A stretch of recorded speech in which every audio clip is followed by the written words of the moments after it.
4장 버가모 교회. 버가모 교회의 사자에게 편지하라. 좌우에 날성검을 가지신 이가 이르시되 내가 어디에 사는지를 내가 아노니 거기는 사단의 권자가 있는 데라. 내가 내 이름을 굳게 잡아서 내 충성된 증인 안디바가 너희 가운데 곧 사단이 사는 곳에서 죽임을 당할 때에도 나를 믿는 믿음을 저버리지 아니하였도다. 그러나 내게 두어 가지 책망할 것이 있나니 거기 내게 발람의 교훈을 지키는 자들이 있도다. 발람이 발락을 가르쳐 이스라엘 자손 앞에 걸림돌을 놓아 우상의 제물을 먹게 하였고 또 행음하게 하였느니라. 이와 같이 내게도 니골라당의 교훈을 지키는 자들이 있도다. 그러므로 회개하라. 그리하지 아니하면 내가 내게 속히 가서 내 입의 검으로 그들과 싸우리라. 귀 있는 자는 성령이 교회들에게 하시는 말씀을 들을지어다. 이기는 그에게는 내가 감추었던 만나를 주고 또 흰 돌을 줄 터인데 그 돌 위에 새 이름을 기록한 것이 있나니 받는 자밖에는 그 이름을 알 사람이 없느니라. 계시록 2장 12절부터 17절. 버가모 교회에 말씀하시는 예수님은 어떤 분이십니까? 좌우에 날선검을 가지신 이십니다.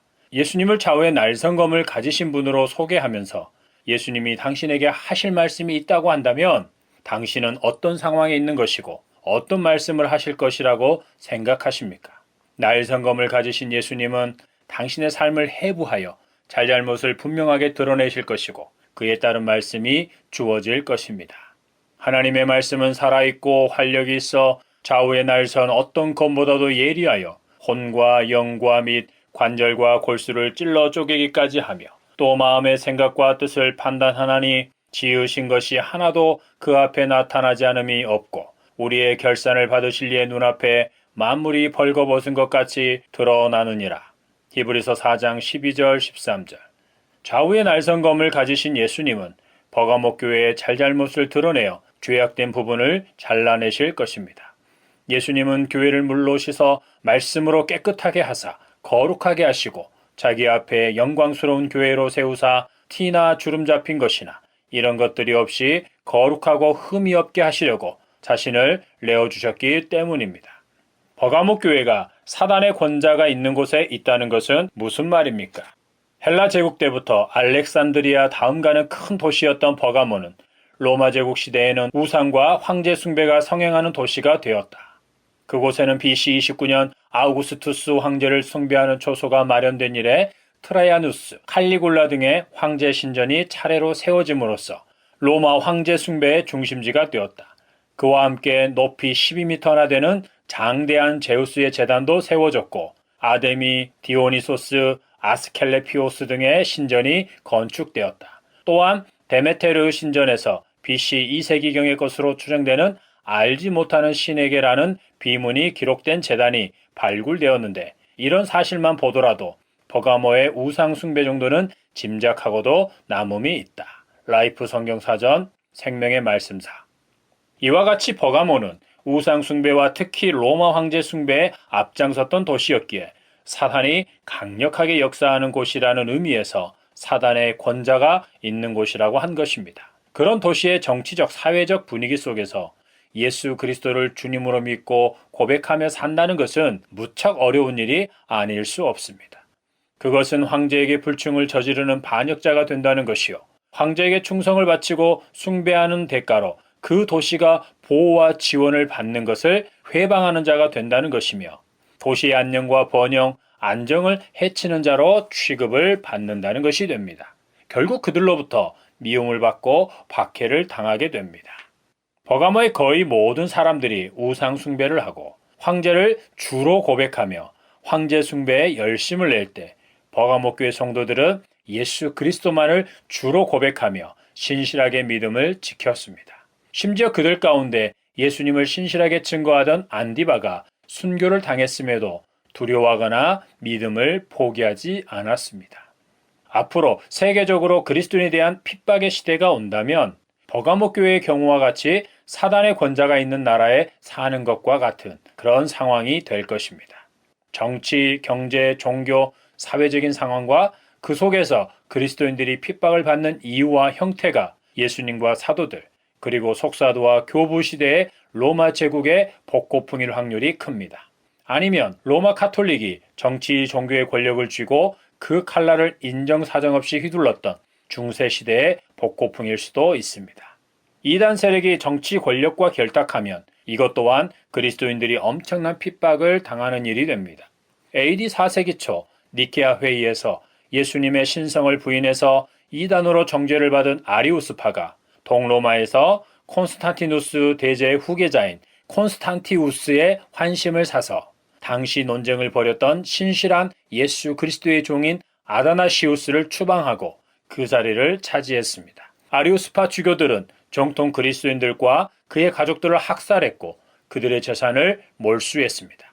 그리스도인들은 함께 모여 예배하던 장소를 모두 빼앗기고 사막에서 예배를 드렸습니다. 또한 16세기에 종교개혁의 불길이 전 유럽으로 퍼져나갈 때 교황 인노켄티우스 3세는 카톨릭을 보호하기 위해 종교재판소를 설치합니다. 교황은 종교재판소 재판관들에게 막강한 권세를 주었고 그들은 무소불위의 권력을 휘두르며 카톨릭과 조금이라도 다른 견해를 가진 자들을 매우 잔인하게 핍박했습니다. 이 일의 가장 적극적인 수도사가 도미니쿠스 수도사와 프란체스코 수도사였습니다. 그들은 조금의 양심의 가책도 없이 무자비하게 핍박했습니다. 그 모든 일들은 하나님께서 무능해서 일어난 것이 아닙니다. 핍박을 당하고 순교를 당하는 것은 패배한 것이 아닙니다. 그들이 죽도록 충성하였기에 죽는 순간까지 믿음을 지켰기에 그들은 승리자입니다. 하나님 아버지께서 사랑하는 자기 자녀들로 하여금 이기게 하신 것이고 그들을 당신의 나라로 데려가신 것입니다. 우리가 택함을 받은 하나님의 자녀가 분명하다면 우리 안에 예수 그리스도가 주님으로 계신다면 우리도 반드시 이기게 될 것입니다.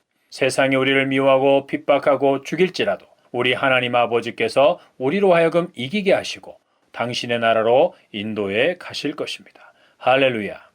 사단의 권자가 있는 곳에서도 믿음을 지켰던 버가모 교회는 두 가지의 책망을 듣습니다. 그들이 책망받은 내용은 버가모 교회에 있어서 불가피한 것일 수도 있었습니다. 온 도시가 우상 숭배와 황제 숭배에 매진하고 있고 도시가 그것들을 중심으로 돌아가고 있었기 때문입니다. 상업, 건축업 등 거의 모든 경제활동은 물론이고 사회적인 인간관계가 그러했습니다. 우상 숭배와 황제 숭배에 참여하지 않거나 공개적으로 그것들을 거부하는 것은 경제적인 궁핍과 사회적인 미움과 핍박을 각오해야 하는 것이었습니다. 이런 상황이 성도들로 하여금 적당한 선에서 타협을 하게 하기도 했다는 것입니다. 생계와 목숨이 달려 있었기 때문입니다. 그 일에 주동자가 있었고 동조하는 자들이 있었습니다. 그들이 바로 과거 광야에서 이스라엘 백성들에게 올무를 놓아 그들로 범죄하게 만든 발람의 교훈을 지키는 자들입니다. 발람의 교훈에 대해서 단순히 우상 숭배와 간음을 행하게 했다는 정도로만 언급하고 넘어가는 것은 많이 부족한 설명입니다. 그래서 두 가지로 나누어 자세히 살펴보기로 하겠습니다. 먼저는 발람이 어떤 사람인지에 대해서, 그리고 그의 교훈, 곧 그가 생각해낸 꾀가 무엇인지를 말입니다. 발람은 어떤 사람입니까? 유브라데 강가 부돌 사람 부올의 아들로서 발람은 탐식가, 백성을 멸망시키는 자, 또는 백성을 잡아먹는 자, 백성이 아닌 자, 타국 사람이란 뜻의 이름입니다. 사도 베드로는 그를 거짓 선지자로 분류하고 있습니다. 성경의 인물 대부분이 그들의 이름대로 살았던 것처럼 발람도 자기 이름의 뜻대로 살았습니다. 이스라엘 백성 곧 하나님의 백성들이 출애굽을 한 후 광야 40여 년의 기간을 보내고 요단강 건너편 여리고 맞은편인 모압 평지에 진을 쳤습니다. 당시 모압 왕은 이스라엘 백성들 때문에 두려워하고 고민하다가 발람에게 모압 장로들과 미디안 장로들을 보내 자기에게로 와서 이스라엘 백성을 저주해달라고 부탁합니다. 당시 발람의 명성에 걸맞는 복채를 두둑이 주면서 말입니다. 그러자 발람은 그들로 자기 집에서 하룻밤을 묵게 하고 자기는 하나님께서 하시는 말씀을 듣겠다고 합니다. 하나님께서는 그에게 이렇게 말씀하셨습니다. 너는 그들과 함께 가지도 말고 그 백성을 저주하지도 말라. 그들은 복을 받은 자들이니라. 민수기 22장 12절. 그래서 발람은 하나님의 말씀을 장로들에게 그대로 전하면서 그들을 돌려보냈습니다. 그러나 발락은 포기하지 않고 더 높은 관리들을 발람에게 보내며 아무 것에도 거리끼지 말고 내게로 오라. 내가 그대를 높여 크게 존귀하게 하고 그대가 내게 말하는 것은 무엇이든지 시행하리니 청하건대 와서 나를 위하여 이 백성을 저주하라고 그를 강권했습니다. 이때도 발람은 그들을 자기 집에 묵게 하고 하나님의 말씀을 기다렸습니다. 그때 발람이 발락의 관리들에게 하는 말을 주목해 보십시오. 발락이 그 집에 가득한 은금을 내게 줄지라도 내가 능히 여호와 내 하나님의 말씀을 어겨 덜하거나 더하지 못하겠노라. 민수기 12장 18절. 이 말만 들으면 발람이 신앙의 지조가 있고 하나님께 신실한 자라고 생각됩니다. 그러나 만약 발람이 참 선지자였다면 어떻게 했어야 합니까? 발락의 신하들이 뇌물을 가지고 와서 하나님의 백성을 저주해 달라고 했을 때 기도를 해보고 말 것도 없이 거절했어야 하고 그들을 자기 집에 묵게 하지도 말았어야 합니다. 그것은 기도를 해보고 말 것도 없이 너무도 분명하게 분별되는 것이지 않습니까? 한발 양보해서 처음에는 손님에 대한 예의상 발락이 보낸 신하들을 자기 집에서 하룻밤 묵게 하고 하나님의 말씀을 들었다고 합시다. 그래서 너무도 분명한 하나님의 말씀, 곧 이스라엘이 하나님의 백성이요 복을 받은 자들이므로 그들을 저주하지 말라는 말씀을 들었으면 나중에 발락의 신하들이 더 큰 보상, 보물을 가지고 다시 왔더라도 분명하게 거절하고 돌려보냈어야 하지 않습니까? 평소에 은금을 내게 줄지라도 내가 능히 여호와 내 하나님의 말씀을 어겨 덜하거나 더하지 못하겠노라는 마음을 품고 있는 자라면 더욱 그랬어야 합니다. 그러나 발람은 그렇게 하지 않았습니다. 결국 그의 거창하고 신령한 말은 신령한 척, 경건한 척, 하나님을 경외하는 척하면서 자기의 탐욕과 완악함을 숨기기 위한 말에 지나지 않았던 것입니다. 그것만으로도 그가 거짓 선지자, 거짓 선생이라는 것을 알 수 있습니다. 그는 거짓 선자의 본색을 드러내고 만 것입니다. 우리 주변에도 자기의 탐욕과 죄악된 성향을 숨기기 위해 갖가지 신령한 말들로 자기를 포장하는 자들이 있습니다. 거기에는 목회자, 선교사를 비롯해서 교회 중직자도 예외는 아닙니다. 발람이 이스라엘 백성에 대해 예언하고 축복한 것은 그리 중요하지 않습니다. 그의 예언이 하나님께서 이스라엘 백성에게 행하고자 하신 일들에 대해 기여한 것은 아무것도 없습니다. 그의 예언과 축복이 하나님으로 하여금 이스라엘에게 복을 주시도록 했다거나 그들을 평안하게 하고 승승장구하게 하시도록 어떤 역할을 한 것이 아닙니다. 비록 그의 예언 가운데 그런 내용이 있었더라도 말입니다. 그것은 아브라함, 이삭, 야곱이 이스라엘을 축복한 것에 대해서도 마찬가지입니다. 중요한 것은 하나님께서 이스라엘을 택하여 세우실 때 이미 복을 주시기로 작정하셨다는 것입니다. 그 약속을 택하여 세우신 지도자들의 입을 통해 백성에게 알리신 것입니다. 하나님께서 귀하고 아름답게 빚어서 세우신 지도자들의 축복의 역할이 그러하거늘 발람과 같은 거짓 선자의 축복이 무슨 의미가 있겠습니까? 구약에서 하나님의 사람들의 축복의 내용은 하나님 아버지의 택하심을 입은 자들에게 예수 그리스도 안에서 베푸시는 하나님 아버지의 은혜와 사랑을 다 담기에는 너무도 작은 그릇에 불과했습니다. 마찬가지로 오늘날 참된 사역자들의 축복일지라도 그것은 하나님 아버지께서 자기 자녀들에게 베푸시는 은혜와 사랑과 복을 넘어서지 못할 뿐만 아니라 다 담지도 못합니다. 그들의 축복 때문에 우리에게 복을 주시는 것이 아닙니다. 하나님 아버지께서는 우리를 친히 사랑하십니다. 하늘에 있는 보물창고에서 수단과 방법을 통해 가져와야 하는 것이 아니라 하나님 아버지께서 필요를 따라 공급해 주십니다. 우리 하나님은 멀리 계시는 신이 아니라 우리 아빠, 아버지이십니다. 그러면 하나님께서 발람으로 하여금 발락의 신하들을 따라가라고 하신 것은 무엇입니까? 탐욕대로 행동하는 그의 완악함 때문입니다. 하나님께서는 그를 새롭게 빚어서 거룩한 도구로 쓰실 계획이 없으셨습니다. 그래서 그를 탐욕스럽고 완악한 상태로 내버려 두셨습니다. 그의 탐욕대로 행동하게 내버려 두시되 자기 백성을 저주하지 못하게 하시고 이방 민족들에게 하나님께서 이스라엘 백성에게 행하신 일들과 하나님이 어떤 분이신지에 대해 알게 하신 것뿐입니다. 이런 맥락에서 발람을 태우고 가던 나귀가 말을 하게 된 사건을 이해해야 합니다. 그것은 하나님께서 그에게 회개의 기회를 주시고 그를 돌이키게 하신 것이 아닙니다. 하나님께서는 자기 나귀의 안장을 지우고 모압 고관들과 함께 가는 발람의 모습에 진노하셨습니다. 그래서 그가 가는 길에 그를 죽이고자 사자를 보내신 것입니다. 그런데 나귀가 하나님의 사자가 칼을 빼들고 있는 모습을 보고 길을 벗어나려고 했고 벽에 바짝 붙어서 피하려고 했습니다. 덕분에 나귀는 발람에게 엄청난 채찍질을 당해야 했습니다. 나귀는 더 이상 하나님의 사자를 피할 수 없게 되자 땅에 엎드렸습니다. 그러자 발람은 자기 손에 들고 있던 지팡이로 나귀를 때렸습니다. 이때 하나님께서 나귀의 입을 열어 발람에게 말하게 하십니다. 그리고 발람의 눈도 열어주셔서 그로 하여금 하나님의 사자가 칼을 빼들고 서 있는 것을 보게 하시자 그제야 발람은 머리를 숙이고 엎드렸습니다. 하나님께서는 그가 가는 길을 막고자 하셨습니다. 그러나 그가 자기의 탐욕과 완악함 때문에 기어이 길을 나서자 그를 죽이려고 하신 것입니다. 그런데 나귀 때문에 그가 죽지 않고 살았습니다. 이것은 무엇입니까? 허락하실 때는 언제고 지금에 와서 죽이려고 하신 것은 무엇입니까? 그가 회개하기를 바라신 것입니까? 그를 참 선지자로 바꾸어서 쓰고자 하심입니까? 발람이 이 사건을 통해 하나님께 내가 범죄하였나이다. 당신이 나를 막으려고 길에 서신 줄을 내가 알지 못하였나이다. 당신이 이를 기뻐하지 아니하시면 나는 돌아가겠나이다 라고 한 것이 그가 회개하는 것입니까? 아닙니다. 죄인이 하나님의 은혜를 받아 회개하고 예수님을 믿어 구원을 받는 그런 회개가 아닙니다. 하나님께서는 발람을 선하게 쓰실 계획이 없으셨습니다. 그럼에도 그로 하여금 나귀 사건을 겪게 하신 것은 하나님을 두려워하여 하나님의 백성들을 함부로 저주하지 못하도록 경각심을 확실하게 심어주기 위한 장치였습니다. 발람은 예수님을 은 30전에 팔아먹은 가룟 유다와 다를 바 없었습니다. 그래서 그 이후에 이어지는 발람의 예언이 발락의 왕의 기대와는 정반대임에도 불구하고 그가 칭찬받을 것은 아무것도 없습니다.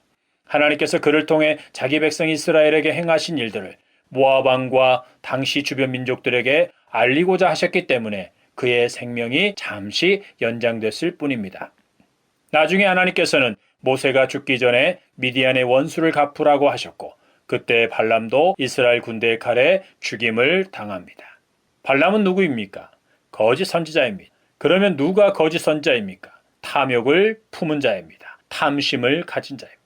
물질, 권력, 사회적인 지위 또는 명예 등에 욕심을 내고 그것을 쫓아 사역을 하는 자입니다.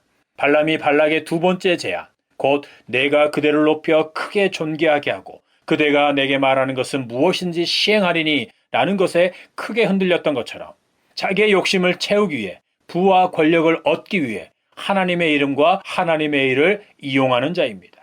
그는 낮은 자리에서 하나님의 백성을 섬기는 것보다 하나님의 대리자를 자처하여 그들 위에 군림하고 다스리기를 좋아하며 그들로부터 재물을 얻어 부를 축적하고 누리려고 하는 자입니다. 그러기 위해서는 누구의 눈치를 더 잘 봐야 합니까? 누구의 마음을 더 기쁘게 해야 합니까? 이 질문에 덮어놓고 하나님을 기쁘게 해야 한다고 말하지 마십시오. 사람들이 아니라 하나님을 더 기쁘시게 한 사도들과 성도들의 삶이 그들의 결국이 어떠했는지를 곰곰이 생각하고 나서 이 질문에 대답을 하십시오. 이 질문이 발람의 꾀로, 발람의 교훈으로 이어집니다. 발람은 하나님의 명령과 감동하심을 따라 이스라엘 백성에 대해 4번의 예언을 했습니다. 그러나 그는 여전히 탐욕을 버리지 못했습니다. 발락 왕의 제안이 머릿속에서 빙빙 돌고 있었습니다. 결국 발락 왕에게 이스라엘 백성을 망하게 하는 방법을 알려줍니다. 그 방법은 매우 효과적이고 확실한 것이었습니다. 하나님께서 택하신 자들을 대적할 세력은 없습니다. 하나님께서 자기 이름을, 자기의 전부를 걸고 그들을 지키시기 때문입니다. 하나님을 이길 자가 없기 때문입니다. 그런데 그들을 망하게 할 확실한 방법이 하나 있습니다. 그것은 하나님과 그들이 서로 원수가 되게 하는 것입니다. 하나님으로 하여금 자기 백성의 대적자가 되시게 하는 것입니다. 그러려면 하나님의 백성으로 하여금 죄를 짓게 만들면 됩니다. 죄는 그들을 하나님의 대적자가 되게 만들기 때문입니다. 그때 망하지 않을 방법, 다시 하나님과 화목하게 되는 방법은 오직 회개하는 것뿐입니다. 죄를 인정하고 고백하며 용서를 구하고 죄에서 돌이키는 것입니다. 발람은 그것을 너무도 잘 알고 있었습니다. 그래서 발람이 자기 탐욕에 이끌려 모압과 미디안 족속 여인들에게 알려준 방법이 무엇입니까? 이스라엘 백성이 시딤에 머물러 있을 때 이스라엘 백성을 초청하여 모압과 미디안 여인들이 자기들의 신들에게 제사를 지내는 일, 곧 우상 숭배에 참여하게 하고 음행의 죄를 짓게 만드는 것이었습니다. 그들의 제사 의식에는 여인들과의 동침이 포함되어 있었습니다. 어떻게 이런 일이 가능했습니까? 발람은 보이지 않는 올무, 이스라엘 백성이 알아차리지 못하는 올무를 놓게 하였던 것입니다. 여인들이 아무런 명분이나 이유 없이 이스라엘 백성을 자기들의 제사에 초청했다면 그들은 단번에 거절했을 것입니다. 그런데 이스라엘 백성은 여인들의 초청에 순순히 응하여 함께 먹고 그들의 신들에게 절하고 그 여인들과 동침까지 했습니다. 바알보올에 가담한 것입니다. 바알보올은 신전제사와 더불어 여사제들과의 동침을 동반한 제사의식을 말합니다. 그것은 단순하고 노골적인 유혹으로는 불가능합니다. 그러면 어떤 올무를 놓았던 것입니까? 모압 왕 발락은 요단강 건너편의 모압 평지에 진을 친 이스라엘 백성을 보고 두려워했습니다. 이스라엘 백성이 요단 동편 아모리 족속을 물리치고 그 땅을 차지했다는 것을 들었기 때문입니다. 그래서 발람을 불러 이스라엘을 저주하도록 했습니다. 전쟁으로는 이길 수 없어서 주술적인 힘을 빌려 이스라엘을 망하게 하려 했으나 하나님께서 개입하심으로 실패로 돌아가자 이번에는 평화를 내세웠습니다. 평화 전략을 짠 사람, 평화라는 올무를 놓은 사람이 바로 발람입니다. 아마도 그들은 이스라엘 백성이 모압 평지에 머무는 동안에 자기들과 평화롭게 서로 교류하며 지내자고 하면서 그것을 위해 서로의 신들에게 제사하는 의식에 참여하자고 했을 것입니다. 비슷한 경우가 창세기 34장에 있습니다. 오늘날도 그렇지만 고대에는 더욱 그랬습니다. 서로의 종교에 대한 인정과 종교적인 교류가 없이는 평화적인 관계를 맺을 수도 없었고 유지되기도 힘들었습니다. 그래서 그들이 들고 나온 것이 바로 평화였습니다. 평화로운 관계를 맺어 서로 좋은 관계, 서로의 것을 주거니 받거니 하며 지내는 관계, 서로의 자녀들을 결혼시키는 관계로 지내자는 것입니다. 하나님의 준엄한 말씀이 있었지만 한편으로 생각하면 그들의 제의는 매우 합리적이라 생각될 수도 있습니다. 그래서 일부 지도자들과 백성들이 그들의 제의를 받아들였고 그들이 쳐놓은 올무에 걸린 것입니다. 그 올무에 걸려서 이스라엘 백성 전부가 망할 뻔했습니다. 제사장 아론의 손자 엘르아살의 아들 비느하스가 하나님의 질투심으로 질투하여 음행하러 장막에 들어간 자들을 죽이지 않았다면 하나님의 질투가 멈추지 않아 더 많은 백성이 연병으로 죽었을 것입니다. 그때 연병으로 죽은 자가 2만 4천 명이나 되었습니다. 그러면 초대교회 당시에 발람의 꾀를 쫓는다는 것은 무엇입니까? 발람의 뒤를 따른다는 것이요. 발람이 발락 왕에게 알려준 꾀대로 행한다는 것입니다. 이 두 가지가 서로 긴밀하게 연결되어 있습니다. 꾀를 낸 것은 발람이고 꾀에 빠진 것은 이스라엘 백성이지만 발람의 꾀를 따르는 자들은 발람처럼 탐욕을 가진 자들이어서 스스로 우상숭배와 음행의 죄를 짓습니다. 세상이 그들을 유혹하고 그들 앞에 올무를 놓아 넘어지게 해서가 아니라 그들이 먼저 평화를 외치고 세상과 평화로운 관계를 맺으며 살아야 한다고 하면서 그렇게 사는 것입니다. 그러나 그 속에 숨어 있는 것은 탐욕, 곧 탐심입니다. 세상을 사랑하는 마음이요, 세상에 있는 모든 것, 곧 육신의 정욕과 안목의 정욕과 이생의 자랑거리를 사랑하는 마음입니다. 그들은 예수님의 이름 때문에 예수님을 주님으로 믿고 따르는 것 때문에 굳이 세상의 미움과 박해를 받을 필요가 없다고 생각합니다. 예수님을 믿으면서도 얼마든지 세상과 평화롭게 지낼 수 있고 세상에서 잘 먹고 잘 살 수 있다는 것입니다. 한편의 성도들은 신실한 믿음의 사람인 안디바가 순교를 당했음에도 불구하고 더욱 예수님의 이름을 붙잡고 믿음을 지키고 있는데 발람의 교훈을 지키는 자들은 그렇게 고지식하게 유별나게 예수님을 믿을 필요가 있느냐라고 하며 세상과 핍박자들의 친구가 되었습니다. 믿음을 지키며 말씀대로 순종하는 자들은 환난을 당하고 궁핍을 당하지만 그들은 배부르고 편안하고 지역사회에서 환영을 받습니다. 예수님은 한 사람이 두 주인을 섬기지 못할 것이니 너희가 하나님과 재물을 겸하여 섬기지 못하느니라고 하셨지만 발람의 교훈을 지키는 자들은 보란듯이 두 주인을 섬기고 있습니다. 사실 그들은 두 주인이 아니라 한 주인, 곧 맘몬, 돈의 신을 섬기는 자들입니다. 돈을 위해 하나님을 섬기는 자들입니다. 하나님보다 자기 목숨, 먹고 사는 문제, 세상에서의 신분, 권력, 명예 등을 더 중요하게 생각하고 예수님의 이름으로 그것들을 간절히 구하고 응답되기를 바라지만 정작 하나님의 나라와 의를 구하지는 않습니다. 만약 교회 지도자가 발람의 교훈을 가르치거나 그것을 쫓아 산다면 어떻게 되겠습니까? 그 교회는 이미 예수님의 몸인 교회가 되기를 포기한 것이요. 예수님과 사도들과 선지자들의 터 위에 세워진 교회가 아닙니다.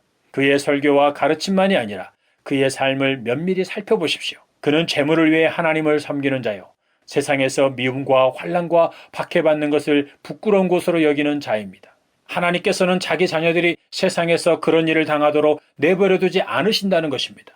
세상에서 인정을 받지 못하고 미움과 고난과 환난을 당하고 궁핍하게 사는 것은 하나님의 영광을 가리는 것이요, 욕되게 하는 것이라고 여깁니다.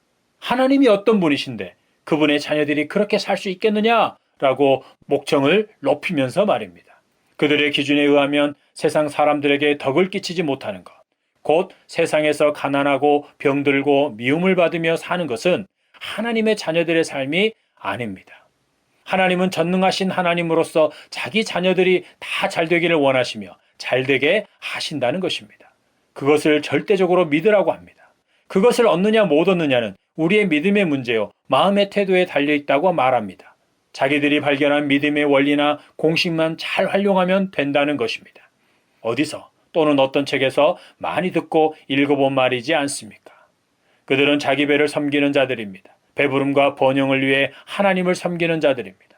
그들은 하나님보다 세상을 더 사랑합니다. 사실은 자기를 더 사랑하는 자들입니다. 사람들에게도 하나님을 잘 섬겨 번성한 삶을 살라고 가르칩니다. 사람들을 유혹에 빠지게 할 뿐만 아니라 아예 그렇게 살도록 가르칩니다.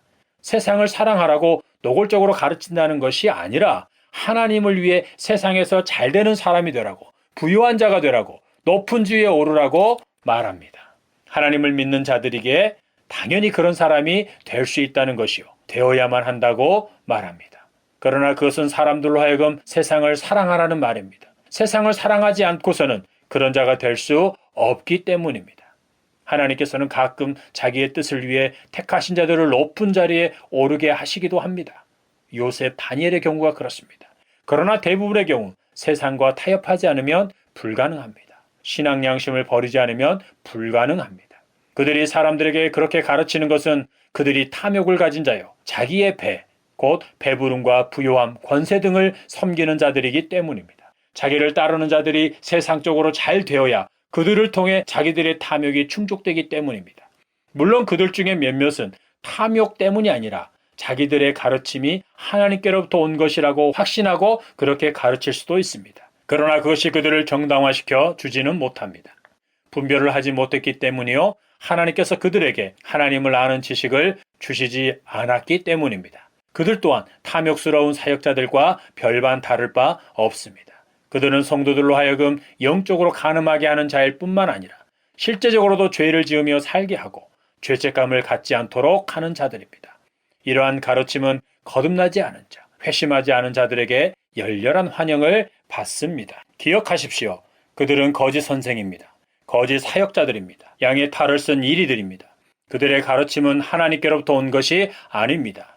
그들이 가는 길은 우리 주 예수 그리스도께서 가신 길이 아닙니다. 그들은 길이요 진리요 생명이신 예수님을 따르는 자들이 아닙니다. 명심하십시오. 예수님이 고난을 당하신 것은 믿는 자들이 당할 고난을 다 가져가시고 그들로 하여금 세상에서 평탄하고 형통한 삶을 살도록 하기 위함이 아닙니다. 예수님의 죽으심이 죄인인 우리의 죽음을 대신한 것은 분명한 사실이지만 그렇다고 그것 때문에 우리가 세상에서 미움이나 핍박이나 고난을 당하지 않는 것은 아닙니다. 자기 자녀들은 고생하지 않도록 하기 위해 죽을 힘을 다해 큰 돈을 벌어 유산으로 물려주는 부모들의 경우와 같지 않다는 것입니다. 오히려 예수님의 성육신의 삶은 믿는 모든 자들로 하여금 당신의 뒤를 따르도록 요구합니다. 예수님의 삶과 죽으심은 믿는 자들이 본받아 살아내야 할 삶입니다. 아니, 예수 그리스도 안에서 하나님 아버지와 연합한 자들이 살아가야 하는 삶입니다. 하나님 아버지의 자녀들은 자기를 부인하고 자기 십자가를 지고 예수님을 따르는 자들입니다. 예수님과 복음을 위해 자기 목숨을 버리는 자입니다. 그들은 예수님과 복음 때문에 고난과 환난과 핍박을 당하게 되면 그것이 예수님의 고난에 동참하는 것이요, 예수님의 뒤를 따르는 것으로 알아 기쁘게 여깁니다. 정신을 바짝 차리고 조심하십시오. 오늘날 우리 주변에는 발람의 꾀를 따라 살면서 우리를 유혹하는 자들이 많고 발람과 같은 교인들과 사역자들, 그들의 말을 쫓아 살아가는 자들이 너무도 많습니다. 그들의 말은 너무도 옳고 바람직해 보입니다. 세상과 화목하고 평화롭게 지내는 것, 하나님의 영광을 위해 세상에서 인정받고 잘 되는 것, 가난하게 사는 것보다 부유하게, 미움이나 손가락질을 받는 것보다 칭찬과 인정을, 하층민으로 사는 것보다 높은 지위와 권세를 가진 자로서 사는 것이 훨씬 더 하나님의 이름을 드높이는 삶처럼 보입니다. 어떤 사람의 경우에는 그렇기도 합니다. 그가 하나님을 경외하는 자로서 하나님께서 잘 빚어서 높이 세우신 사람의 경우라면 말입니다. 그러나 기억하십시오. 하나님 아버지께서는 자기 자녀들을 세상에 오래 두실 생각이 없으십니다. 이 세상을 천국으로 만들고 자기 자녀들을 그 세상에 두신 것이 아닙니다. 자녀된 우리들은 영원한 아버지의 집으로 가는 버스를 타기 위해 잠시 정류장에 머물러 있을 뿐입니다. 우리가 어떤 이유로 죽게 되든지 죽는 순간은 더 나은 본향인 아버지의 집에 가는 순간입니다. 발람의 교훈을 가르치고 그 교훈에 따라 살아가는 자들을 조심하십시오. 그들의 유혹에 빠지지 않기를 힘쓰십시오. 늘 깨어 기도하고 예수님과 사도들의 가르침에 귀를 기울이십시오. 그들이 고난과 핍박을 받고 죽임을 당한 것은 부조리한 사회에 대한 개혁을 외치거나 당시 지도자들에게 대항해서 또는 사회봉사를 안 해서가 아닙니다. 예수님의 삶과 본과 가르치신 말씀대로 순종하며 사는 것 때문이었습니다. 그것을 세상이 견디지 못한 것입니다. 하나님께서는 발람에게로 야기된 바알볼 사건으로 인해 모세에게 미디안인들을 대적하여 그들을 치라고 말씀하셨습니다. 그들이 속임수로 하나님의 백성을 대적했기 때문입니다. 평화를 내세워 이스라엘 백성으로 하여금 하나님께 죄를 짓게 함으로 하나님께서 자기 백성을 심판하시도록 만들었기 때문입니다. 그래서 모세는 군대를 보내 미디안의 5 왕과 그들 중에 남자는 다 죽이고 남자와 동침한 여자도 모두 죽였으며 부올의 아들 발람도 칼로 죽였습니다. 이와 같이 예수님은 교회 안에 발람과 같은 자들과 그들의 주장에 동조하며 따르는 자들과 예수님의 입의 칼로 싸우겠다고 하십니다. 사도 베드로는 부올의 아들 발람의 길을 따르는 자들에 대해 다음과 같이 말합니다. 그러나 이 사람들은 본래 잡혀 죽기 위하여 난 이성 없는 짐승 같아서 그 알지 못하는 것을 비방하고 그들의 멸망 가운데서 멸망을 당하며 불의의 값으로 불의를 당하며 낮에 즐기고 노는 것을 기쁘게 여기는 자들이니 점과 흠이라. 너희와 함께 연회할 때에 그들의 속임수로 즐기고 놀며 음심이 가득한 눈을 가지고 범죄하기를 그치지 아니하고 굳세지 못한 영혼들을 유혹하며 탐욕에 연단된 마음을 가진 자들이니 저주의 자식이라. 그들이 바른 길을 떠나 미혹되어 부올의 아들 발람의 길을 따르는도다. 그는 불의의 싹을 사랑하다가 자기의 불법으로 말미암아 책망을 받되 말하지 못하는 나귀가 사람의 소리로 말하여 이 선지자의 미친 행동을 저지하였느니라. 베드로후서 2장 12절부터 16절. 니골라당의 교훈. 니골라당의 교훈은 발람의 교훈과 연결되어 있습니다. 니골라당의 교훈은 일반적으로 영지주의로 알려져 있습니다. 당시 초대교회에는 여러 이단들 중에서도 영지주의가 극성을 부렸습니다. 그래서 사도들은 성도들이 그것에 대해 경계를 하도록 많은 주의를 주었습니다. 대표적인 서신이 요한 1서입니다. 영지주의는 영적인 지식이나 깨달은 말을 중요하게 여기고 육체는 부정한 것으로 여깁니다.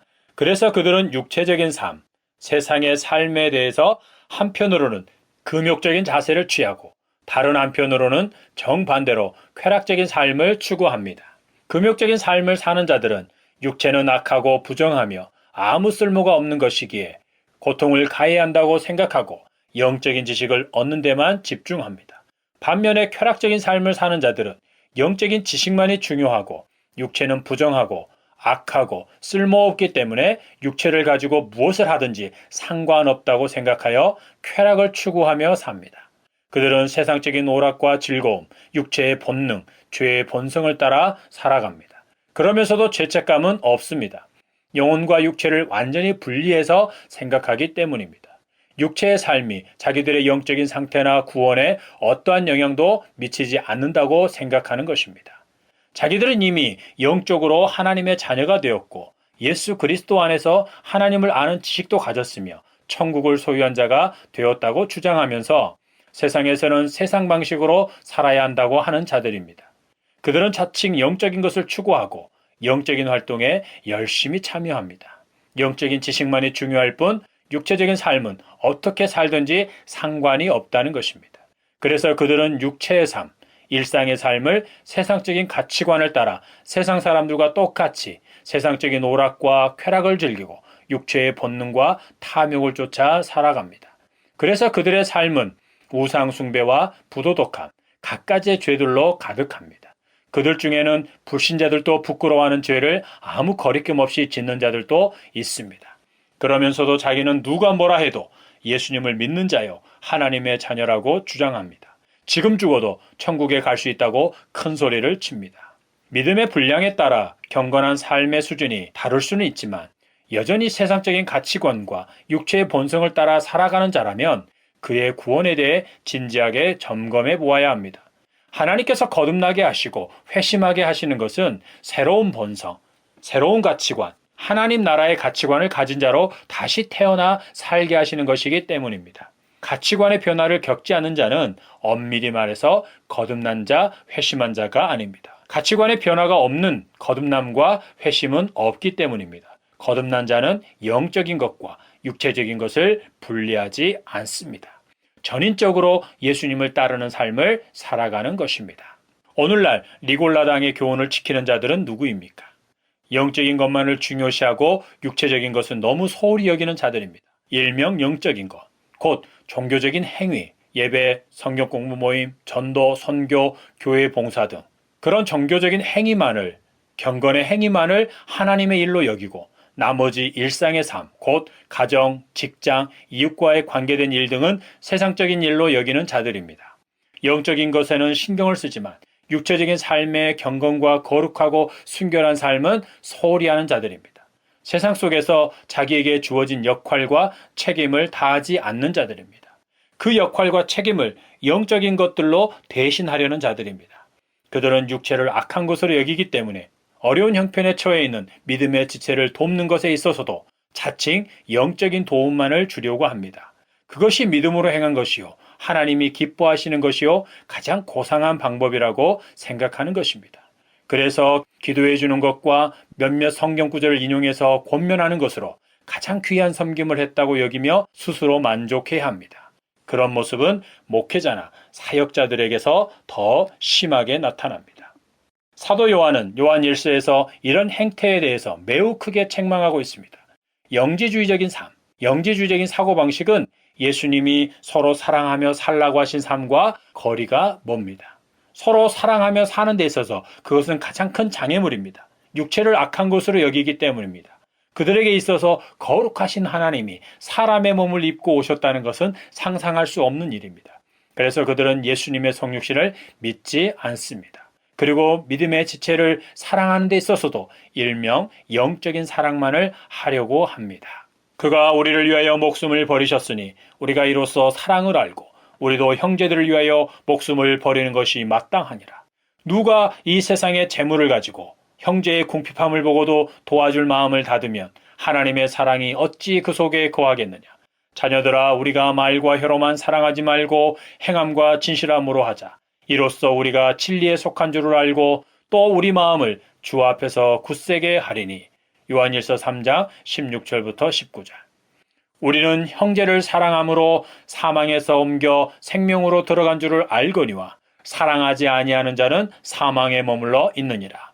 그 형제를 미워하는 자마다 살인하는 자니 살인하는 자마다 영생이 그 속에 거하지 아니하는 것을 너희가 아는 바라. 요한일서 3장 14절 15절. 누구든지 하나님을 사랑하노라 하고 그 형제를 미워하면 이는 거짓말하는 자니 보는 바 그 형제를 사랑하지 아니하는 자는 보지 못하는 바 하나님을 사랑할 수 없느니라. 우리가 이 계명을 주께 받았나니 하나님을 사랑하는 자는 또한 그 형제를 사랑할지니라. 예수께서 그리스도의 심을 믿는 자마다 하나님께로부터 난 자니 또한 낳으신 이를 사랑하는 자마다 그에게서 난 자, 곧 믿음의 형제를 사랑하느니라. 요한일서 4장 20절부터 5장 1절. 사도들의 기준에 의하면 예수님의 성육신을 믿지 않는 자는 예수님을 믿는 자가 아닙니다. 영과 육체를 지나치게 구분하는 자는 예수님의 성육신을 믿지 않는 자와 같습니다. 예수님을 주님으로 믿고 따르는 믿음의 지체들을 예수님의 사랑으로 사랑하지 않는 자, 전인적으로 사랑하지 않는 자, 행함과 진실함으로 사랑하지 않는 자는 예수님을 믿는 자가 아닙니다. 믿음의 지체들을 사랑하여 돌아보고 섬기지 않는 자는 예수님의 성육신을 부인하는 자와 같습니다. 사도 요한이 요한 1서에서 강조하는 바가 그것입니다. 예수님은 발람의 교훈과 니골라당의 교훈을 지키는 자들에게 회개하라고 말씀하십니다. 회개하지 않으면 예수님의 입의 검으로 그들과 싸우겠다고 하십니다.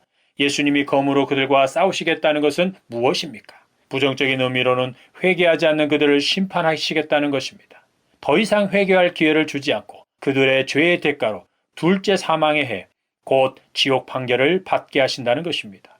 긍정적인 의미로는 하나님의 말씀은 살아있고 활력이 있어 좌우의 날선 어떤 검보다도 예리하여 혼과 영과 및 관절과 골수를 찔러 쪼개기까지 하며 또 마음의 생각과 뜻을 판단하나니 지으신 것이 하나도 그 앞에 나타나지 않음이 없고 우리의 결산을 받으실 이의 눈앞에 만물이 벌거벗은 것 같이 드러나느니라는 말씀과 같이 그들의 죄를 낱낱이 드러나게 하여 그들로 보게 하고 회개하게 하신다는 것입니다. 물론 이것은 하나님께서 택하신 자들에게만 베풀어지는 은혜입니다. 택하신 자들이 혹 잘못된 교훈에 빠지더라도 하나님께서는 그들을 포기하지 않으시고 회개할 은혜를 베푸셔서 마침내 그들로 회개하고 다시 하나님께로 돌아오게 하십니다. 교회사에서 대표적인 사람이 바로 어거스틴입니다. 그래서 한 번 택함을 받은 자는 절대로 지옥에 가지 않습니다. 갈 수가 없습니다. 예수님은 이기는 자에게 감추었던 만나와 새 이름이 새겨진 흰 돌을 주겠다고 하십니다. 이기는 자는 앞에서 설명한 것처럼 하나님께서 택하사 예수님을 구주와 주님으로 믿고 영접하게 하신 자들입니다. 거듭나서 회심한 그리스도인들은 이미 영원한 승리자입니다. 그들은 이미 영원한 생명, 영생을 얻은 자들입니다. 그래서 그들은 천국에서 생명나무의 열매를 먹을 것이고 머리에는 생명의 관을 쓰게 될 것입니다. 그러면 버가모 교회의 경우에 이기는 자는 누구입니까? 좌우의 나일성검을 가지신 예수님처럼 예리한 통찰력과 분별력으로 교회 안에 발람의 교훈과 니골라당의 교훈을 가르치고 지키는 자들과 그들이 가르치는 것을 거부하고 그들을 치리하는 자입니다. 징계하는 자입니다. 예수님과 사도들의 가르침을 기준으로 그들의 주장이 얼마나 잘못된 것인지를 드러내고 그들을 권면하되 듣지 않으면 교회에서 내쫓는 것입니다. 그래서 교회를 순결하게 하고 순수한 진리만 가르쳐지고 지켜지는 교회가 되도록 하는 것입니다. 택함을 받은 자들이 이기는 자답게 살아가면서 주님의 몸인 교회를 순결하게 지켜가는 것입니다. 예수님은 그들에게 감추었던 만나를 주겠다고 하십니다. 감추었던 만나를 주신다는 것은 무엇입니까? 이스라엘 백성이 광야 40년 동안 광야에서 먹었던 만나입니까? 아닙니다. 그 만나는 오래전에 드러났습니다. 광야에서 먹었던 만나는 감추었던 만나에 대한 그림자였습니다. 그러면 무엇입니까? 진실로 진실로 너희에게 이르노니 믿는 자는 영생을 가졌나니 내가 곧 생명의 떡이니라. 너희 조상들은 광야에서 만나를 먹었어도 죽었거니와 이는 하늘에서 내려온 떡이니 사람으로 하여금 먹고 죽지 아니하게 하는 것이라. 나는 하늘에서 내려온 살아있는 떡이니 사람이 이 떡을 먹으면 영생하리라. 내가 줄 떡은 곧 세상의 생명을 위한 내 살이니라 하시니라. 요한복음 6장 47절부터 51절. 예수님이 바로 감추었던 만나입니다. 예수님께서 택하신 자들에게 영생을 주는 하늘로부터 온 만나입니다. 그러면 예수님을 주님으로 믿고 영접한 자들은 이미 예수님을 소유한 자 아닙니까? 다시 말해서 예수님이 그들에게 자신을 내어주심으로 예수님이 그 안에, 그가 예수님 안에 거하고 있는 자들이 아닙니까? 그렇습니다. 예수님은 성육신과 십자가에서 피 흘려 죽으심으로 자신을 내어주셨습니다. 그런데 또다시 자신을 주신다는 것은 무슨 말입니까? 가서 너희를 위하여 거처를 예비하면 내가 다시 와서 너희를 내게로 영접하여 나 있는 곳에 너희도 있게 하리라. 요한복음 14장 3절. 우리가 지금은 거울로 보는 것 같이 희미하나 그때에는 얼굴과 얼굴을 대하여 볼 것이요. 지금은 내가 부분적으로 하나 그때에는 주께서 나를 아신 것 같이 내가 온전히 알리라. 고린도전서 13장 12절. 우리가 이 땅에 사는 동안에는 예수님이 영으로 우리와 함께 계십니다. 그것은 예수님이 이 땅에 오셔서 우리에게 자신을 내어주셨기 때문에 이루어진 일이요. 장차 천국에서 영원히 함께 사는 것에 대한 보증입니다. 예수님이 다시 오시면 우리는 천국에서 예수님과 실제로 영원히 함께 거하게 될 것입니다. 얼굴과 얼굴을 마주보고 말입니다. 그것은 우리가 천국에 가야 이루어지는 것이기도 하지만 엄밀히 말하면 예수님이 다시 오셔서 우리에게 자신을 온전히 내어주시는 것입니다. 과거 유대인의 결혼 풍습처럼 신랑이 신부를 데리러 오는 것처럼 말입니다. 천국에서 우리는 예수님을 온전하게 소유하는 것이고 예수님도 우리를 최종적으로 영원히 소유하시는 것입니다. 이기는 자가 새 이름이 새겨진 흰돌을 받는다는 것은 무엇입니까? 죄와 허물로 죽었던 자, 본질상 진노의 자녀였던 우리가 거듭나서 하나님의 자녀가 되므로 하나님께로부터 새롭게 부여된 이름을 그때 확인하게 된다는 것입니다. 간혹 하나님이 자기 이름을 바꾸어 주셨다고 하는 자들이 있는데 그들에 대해서는 너무 신령하게 생각하지 말고 그런가 보다 하고 그냥 넘어가면 됩니다. 세상에 태어날 때 부모가 지어준 이름과 거듭나서 하나님의 백성으로서 하나님 나라의 시민권을 가진 자로서 얻은 이름 또는 생명책에 새겨진 이름은 다를 것입니다. 하나님의 자녀로 다시 태어났으니 새로운 이름을 부여받는 것은 당연합니다. 다만 우리는 그 이름이 무엇인지를 알지 못할 뿐입니다. 세례명이 기록된 것도 아닙니다. 그러므로 새 이름이 새겨진 흰돌을 받는다는 것은 미국으로 이민을 간 사람이 미국 시민의 자격을 얻어 미국식 이름이나 영어로 표기된 이름이 새겨진 미국 시민권을 받는 것처럼 천국에서 자기 이름이 새겨진 천국 시민권을 받는 것으로 이해하면 됩니다. 기억합시다. 예수님이 자신을 십자가에 내어주심으로 우리가 하나님의 자녀가 되었고 예수님이 부활하사 사망 권세를 이기고 영원한 승리자가 되심으로 예수님을 믿는 우리도 영원한 승리를 보장받았습니다. 또한 우리는 이미 하늘에 속한 자로서 하늘의 시민권을 가진 자들로서 천국에서 실제적으로 시민권을 받게 될 자들입니다. 그리고 다음과 같은 말씀으로 선포하고 서로를 권면하며 위로합시다. 나팔 소리가 나매 죽은 자들이 썩지 아니할 것으로 다시 살아나고 우리도 변화되리라. 이 썩을 것이 반드시 썩지 아니할 것을 입겠고 이 죽을 것이 죽지 아니함을 입으리로다. 사망아 너의 승리가 어디 있느냐? 사망아 내가 쏘는 것이 어디 있느냐? 사망이 쏘는 것은 죄요 죄의 권능은 율법이라. 우리 주 예수 그리스도로 말미암아 우리에게 승리를 주시는 하나님께 감사하노니 그러므로 내 사랑하는 형제들아 견실하며 흔들리지 말고 항상 주의 일에 더욱 힘쓰는 자들이 되라. 이는 너희 수고가 주 안에서 헛되지 않은 줄 알미라. 고린도서 15장 52절 53절 55절부터 58절 아멘.